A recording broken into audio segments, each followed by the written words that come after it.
Assalamualaikum warahmatullahi wabarakatuh. Selamat datang di podcast Teknologi Pendidikan. Pada kesempatan kali ini, kita akan ngobrol dan berbincang langsung sama Ketua Prodi Teknologi Pendidikan, yaitu Ibu Restu Wibawa. Langsung saja kita bersama beliau, menyapa beliau sekarang. Gimana kabarnya, Bu? Alhamdulillah sehat. Terima kasih atas kedatangannya. Kira-kira mau ngapain nih? Nah, sebelum kita mulai ngobrol lebih jauh nih, Bu, mungkin boleh perkenalkan dirinya Oh, dulu, mulai tahun boleh. berapa menjabat sebagai Kaprodi atau masuk sebagai dosen di Undikma. Oke, terima kasih banyak, Adik Lydia.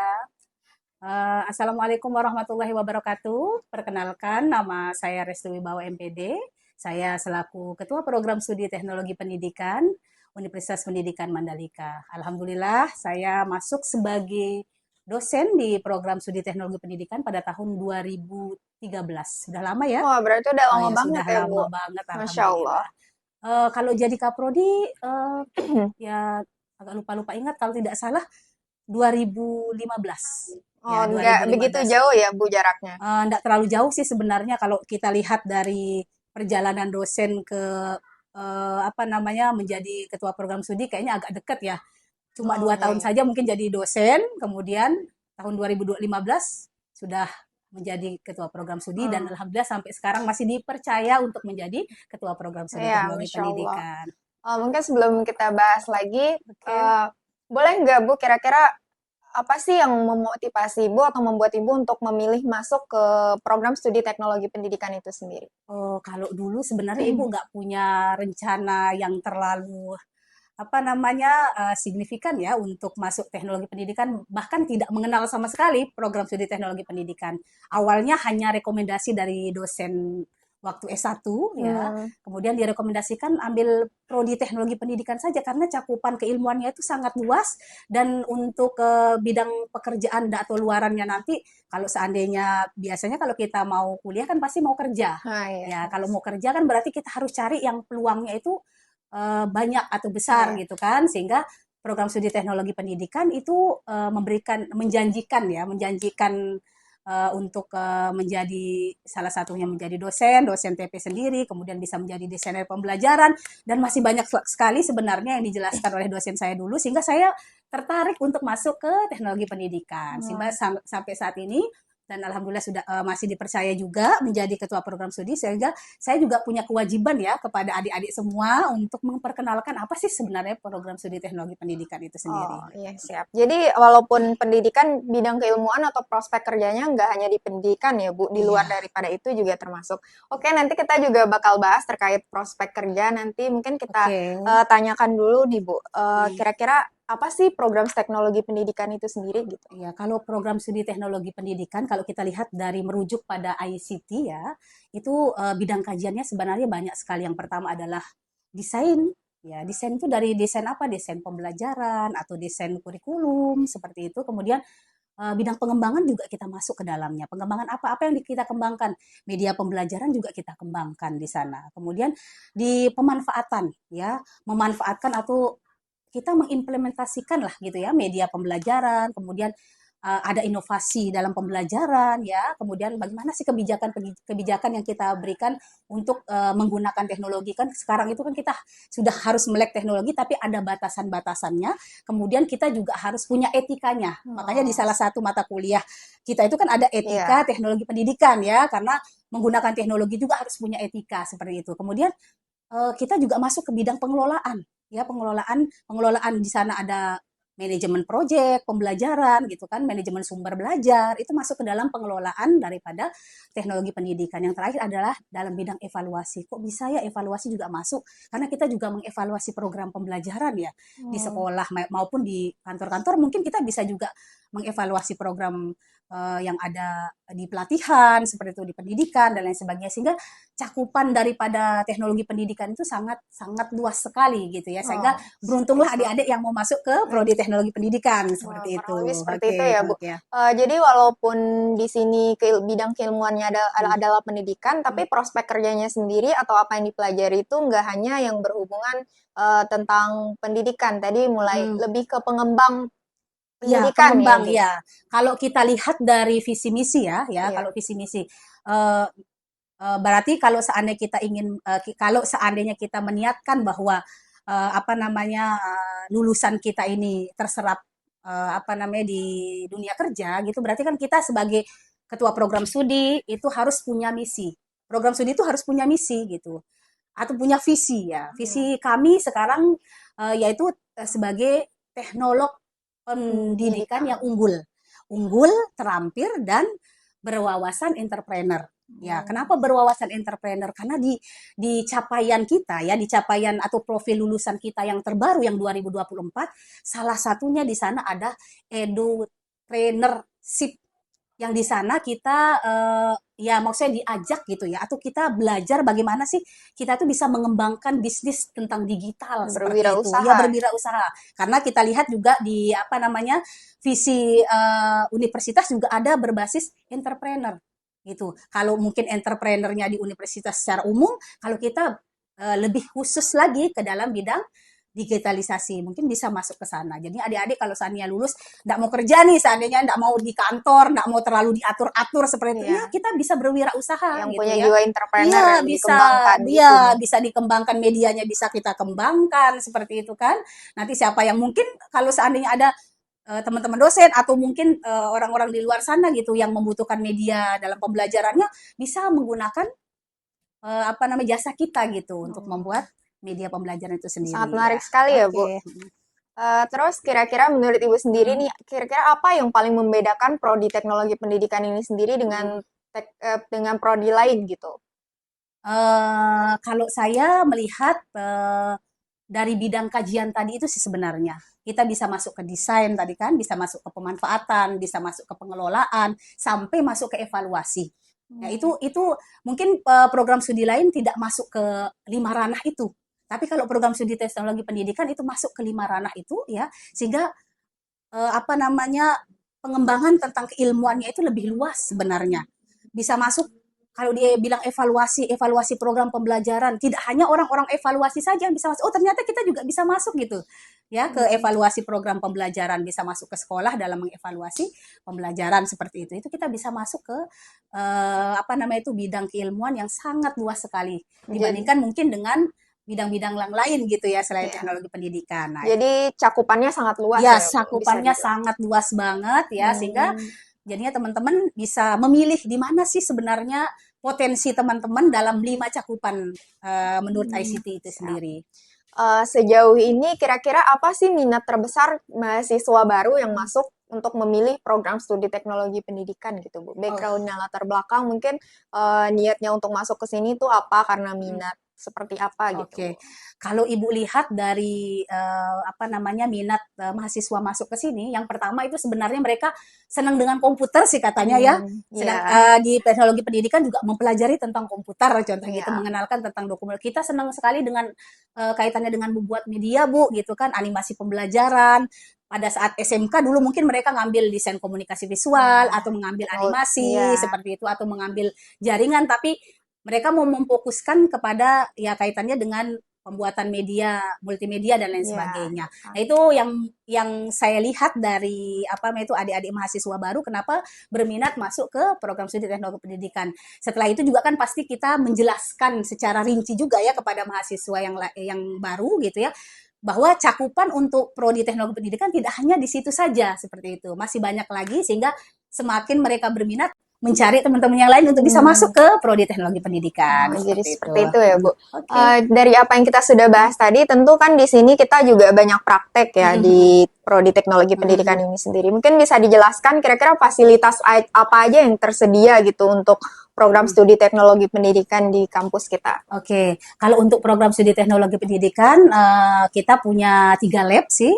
Ya, 3 lab yaitu lab komputer yang bisa gunakan untuk praktek. Kemudian kita juga punya lab radio.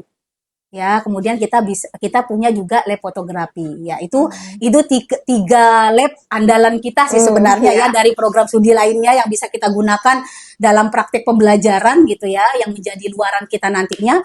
ya itu bisa dimanfaatkan oleh semua mahasiswa program studi teknologi pendidikan yang memang mengampu mata kuliah yang berpraktek seperti itu. Berarti untuk teman-teman yang pengen masuk ke program studi teknologi pendidikan nggak perlu khawatir lagi ya Bu soal Iya, fasilitas iya karena udah dong. tersedia. Iya, tidak perlu khawatir lah. Pokoknya Iya. sudah ada fasilitasnya, tinggal dipakai saja Iya. ya. Kemudian nanti ada mentornya juga sih ya. Maksudnya Iya. yang ada yang mengajarkan, baik itu mungkin dari dosen ataupun yang mengajarkan kakak kelasnya lagi gitu.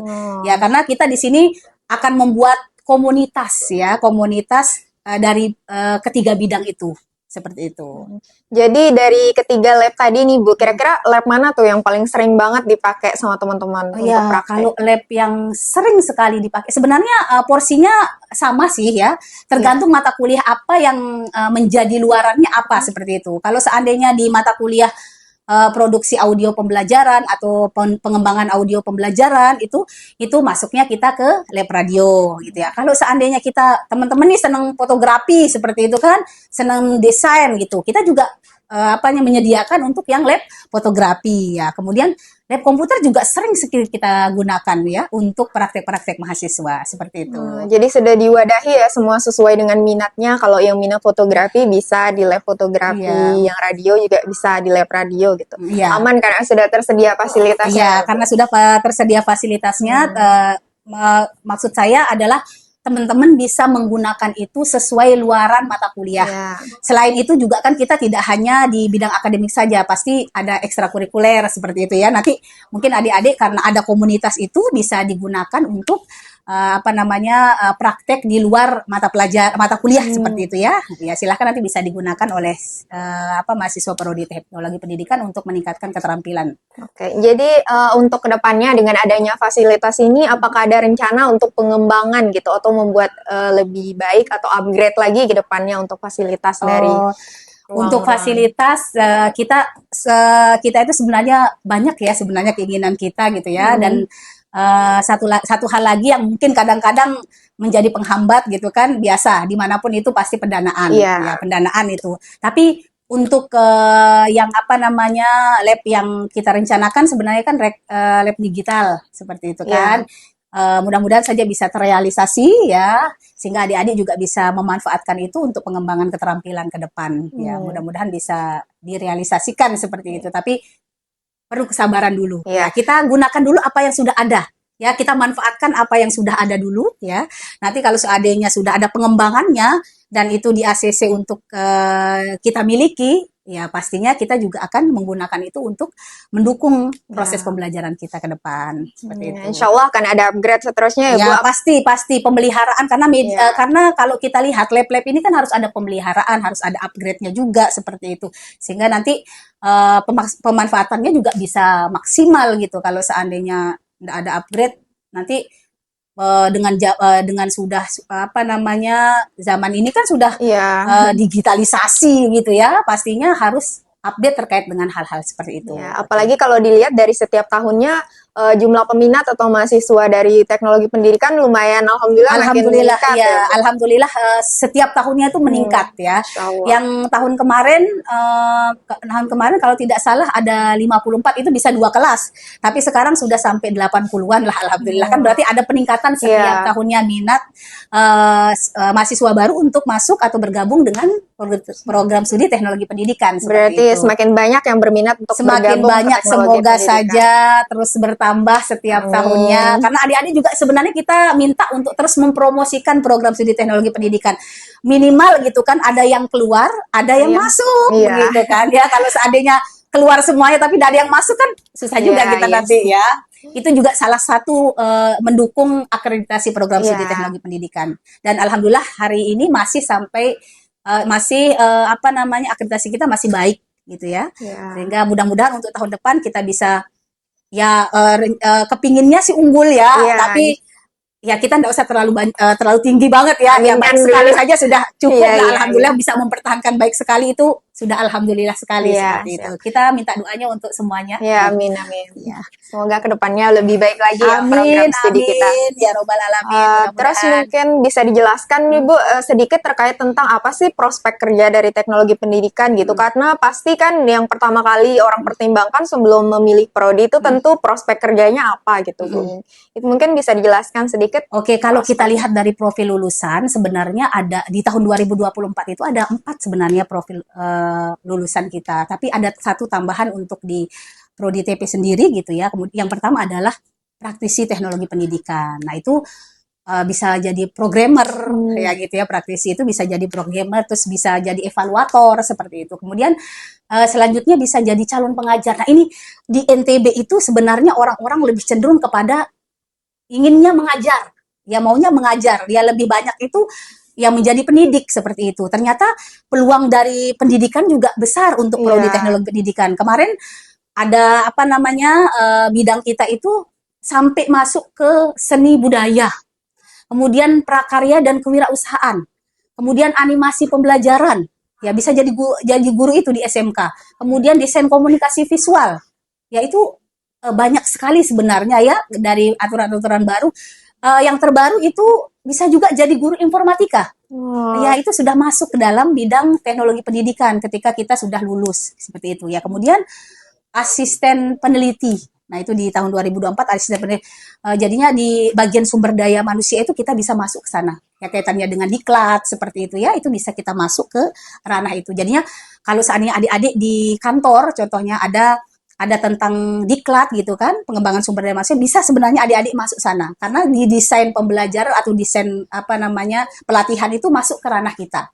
Ya jadinya adik-adik bisa masuk ke situ ya untuk apa namanya kalau seandainya lulus nanti seperti itu. Yang selanjutnya adalah ya ini yang paling apa namanya menarik itu adalah edutopreneurship gitu. Nah yang ini terbaru. ya yang terbaru itu karena ya kalau seandainya bisnis digital itu menjanjikan, kenapa adik-adik tidak memberikan peluang kerja melalui keahlian adik-adik semua ya. Jadinya jangan sampai kita tuh hanya menuntut mau jadi guru, mau jadi pekerja kantor, tapi tidak ada niatnya untuk menjadi entrepreneur dalam bidang digital seperti itu kan, memfasilitasi kan orang-orang banyak juga kan apa namanya itu duitnya kalau seandainya mau buat apa video melalui TikTok, kemudian ya konten kreator seperti itu kan berarti kan banyak sekali peluang-peluang uang yang bisa didapatkan gitu ketika kita menjadi entrepreneurship seperti itu ya. Mudah-mudahan adik-adik bisa saya kepinginnya adik-adik memilih yang poin yang keempat itu ya. Karena bisa apa namanya selain kita juga bisa membuka lapangan pekerjaan, ya kemudian kita juga bisa mengembangkan ilmu kita dulu di perkuliahan. Jangan sampai bilang, S1 tiba-tiba hanya jadi bisnismen seperti itu. Tidak seperti itu, jangan lihat di posisi sananya, tapi keilmuan kita nanti ternyata itu bermanfaat juga untuk membuka lapangan pekerjaan, seperti itu. Ini mungkin bisa penjelasan ini membantu meluruskan pandangan teman-teman juga atau orang tua yang ingin memasukkan anaknya ke program studi pendidikan karena banyak yang teknologi pendidikan itu sendiri. Iya betul. Untuk pengembangan media sendiri itu memang ya inovasi dalam pembelajaran itu sangat penting sekali gitu ya adik-adik sehingga adik-adik itu sangat dibutuhkan sebenarnya. Ya di lini pekerjaan manapun gitu kan. Nah sehingga semoga saja nanti ke depannya gitu kan ada pengembangan-pengembangan lain yang mungkin kita bisa sharing bersama terkait dengan teknologi pendidikan. Yang pasti tidak hanya sebagai guru ya, Bu, tidak hanya sebagai guru, tidak hanya sebagai guru, prospeknya sangat-sangat luas sekali. Kita di kepolisian itu ya dulu ada teman saya juga S1 teknologi pendidikan. Ya, dia bisa masuk di diklat di kepolisian. Seperti itu. Karena memang kalau di sini, kalau di NTB itu lebih cenderung tuh maunya milihnya jadi guru gitu ya. Jadinya kita juga harus memfasilitasi teman-teman dan luaran kita juga salah satunya menjadi yang tahun 2024 ini adalah pendidik.